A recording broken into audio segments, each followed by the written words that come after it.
Okay, welcome back. Now we have Chotipan talking about the LyAl-Net. Please, 12 minutes. Okay. Good morning, everyone. Thank you for coming and thank you for the opportunity. So today I'm going to present my my current project is soon to be a paper. It's called LyAl-Net, a high-efficiency Lyman-α forest simulation with neural network. So before going into the details, I'd like to refresh our minds a little bit of the concept behind this. So Lyman-α forest is a phenomenon when we observed a quasar, and sometimes photons from the quasar get absorbed by the H1 clouds that is randomly distributed in different redshift across the universe. And once we observe it, we can see some of the absorption features get redshifted and creating those forest-like features on the QSO spectra. And this system can be useful on many cosmological applications, and one of them is to create matter over density. So here's the plot from one paper from EBOS team. They created the matter over density plot from the real observation of Lyman-α forest, and you can use them for constraining neutrino masses by Nathalie Palang de la Boer, and you can also use it for forward modeling. That was work done by Nathalie Bogeres. The problem is that if we want to analyze the surveys, including the current one and the upcoming ones, it requires lots of extremely expensive in-body simulation, and that could be a problem if we need tons of mocks, and if you want to change that some cosmology a little bit, then it's going to be hard. For example, the Horizon AGN simulation, the work done by Johan de Boer, it took several CPU hours, and it's not feasible if you want a ton of these kind of simulations. So our proposed solution is to use a neural network, namely a U-Net, as an emulator, so we can get a cheap and fast, so we can run on the small machine with a decent GPU. So this work also like a neural network variant of the work done by Sebastian Perny, which is the Limas. On this model, it's really cool because we know what exactly is going on, and he used the simple Wiener filters, so we know how it works. And the good thing about this, it works on the large scale. So we want to use the neural network to elevate this further. Oops. So here's the methodology review of my project. So basically, we train a neural network, which is look like Cyberman here. We have a density and velocity parameters from the simulation of dark matter, and we want to predict the gas parameters, namely velocities, temperature, and densities. So once we have these parameters, we try to plug into this absorption equation to calculate the Lyman-α absorptions, and you can see it's just the integration along the line of sight of the observers. I like to emphasize that our model currently has a 15 times highest resolution compared to SDSS4, and roughly 30% higher than WEAVE-QSO. So let's dig a little bit deeper on how we train our unit. So we have Horizon no AGN dark matter. So it has a size of 100 megaparsec cube, and in pixels it's 1024 cube. So we randomly selected to get the smaller cubes to use as the input for neural network, and we cropped it, we rotated it randomly, and we trained the network to get the output, which is the H1 parameters, which is the smaller size of the box that located the central regions of the input. And I like to emphasize also that we use only 2% of the total volumes of the entire simulation, since we have only one simulation. So we tackle the problem by this way. And to generate the full simulation for each field, it took 50 minutes to create the 100 megapascal cube volumes, and you can make it much faster by utilize mainly only on GPUs. So let's discuss a little bit on the qualities of predictions. So here is the probability plot of a temperature. So you can see lots of things going on here. In the middle part is the contour plots of probabilities of predicted temperature given to the true temperature. And the red region, including the red band, is the reference with including the 10% fiducial error. And the green line represents the mean of the prediction, including the 1 sigma confidence interval. Sorry. So as you can notice that there's some fluctuations on the high temperature regimes, and that is our limitation of our currently unit right now, and that should coming from the long tails of the distribution. So by zooming in this plot, you can see that what works. The prediction follows really well with the true values of the temperature. The confidence interval seems to lies within the 10% fiducial error. And on the right-hand side, you can see we used also the power spectra, which is a two-point statistics. You can see there's some lag power in the large scale and some deviation in the small scales.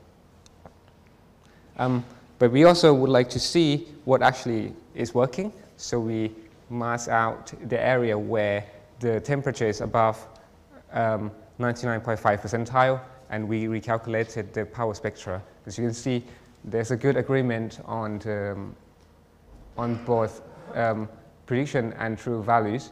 And we also used the transfer function. Oh, okay. Transfer function, and you can see that it agrees above 80% across the k-space. And in terms of cross-correlation, which measures the spatial information, and it stays quite flat up to k equals 1, and stay 90s up to k is roughly 6. Similar story goes to the density of the neutral hydrogen. You can see after masking, both power spectra agrees pretty well, including the transfer function and the cross correlation. So, but in terms of the velocities, it's slightly tricky because it's not scalar quantity. So I have a sample slice of prediction. You can see on the far right is the residual plots from those two previous panels, and you can see the prediction seems to have just small residual, and on the other hand, also the one-point statistics, the histogram of the velocity seems to agree quite well with a small bias in the high velocities. So here is the most important plot of this presentation is the mean absorption of the Lyman-α forest. So you can see here's the example slides, just one line of sight of Lyman-α. You can see that both of them, prediction and true values, seem to be nearly identical, which is surprisingly scary as well. So that's good. Even though we have in the highly absorption regions, you can see there's some small error there, but it's not noticeable in terms of when we look at the absorption themselves. I also did the same analysis with the parameters using the power spectra. You can see it looks identical with the transfer function, and the cross correlation seems to agree up to the 10 to minus 4, and that I'll be trying to find the breaking point too, but for now it works really well. So for the conclusion, LyAl-Net, totally on the first iteration, it takes only 150 minutes compared to 6 weeks in human time to calculate everything. It agrees well in the regular physical regime, given that using only 2% of the total volume to train the network is quite impressive. And the predicted Lyman-α means transmission seems to be nearly identical to the true one. And for the future works, we like to explore the limitation and the possibilities of transfer learning by applying it on different hydrosim. Thank you. Thank you.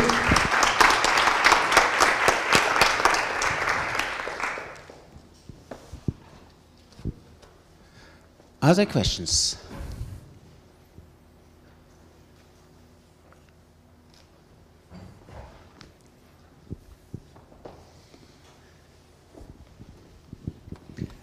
Very nice talk. So I had a question regarding the complexity of the UNet that you're using here. Right. So it's a lot of number of parameters. And I was curious if you've compared to a different approach like the LDL approach developed in Berkeley, where they've been able to reproduce these types of fields with very few parameters. And maybe it's not complex enough for your problem, but I was curious if you had thought about that. I think that's the first time I heard of Okay, that architectures, but yeah, I'll check it out. Thank you very much. No problem. More questions?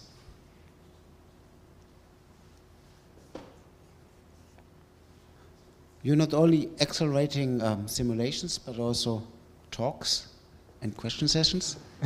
Our schedule. Here's another one. I could go on for many hours. Yes. I have another question regarding, like, what is at the end of the day, do you also want to be able to compute gradients through your UNet, like in a kind of Borg type of approach? Yeah, well, we're using TensorFlow, so it has the autograd. So we haven't looked into how to get the gradient yet, but we can get the gradient from And then my real question is, have you looked at the accuracy of the gradients that you can learn through this approach? Because it's just a word of caution.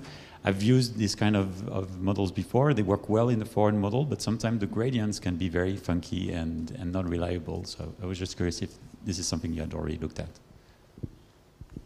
I think.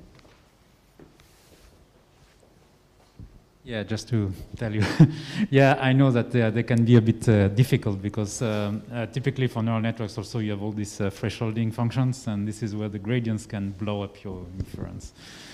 So yeah, but the thing is that, I mean, we know that on large scale that's fine, so that's reassuring.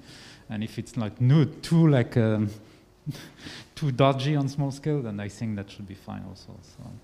But of course we have to test that. So.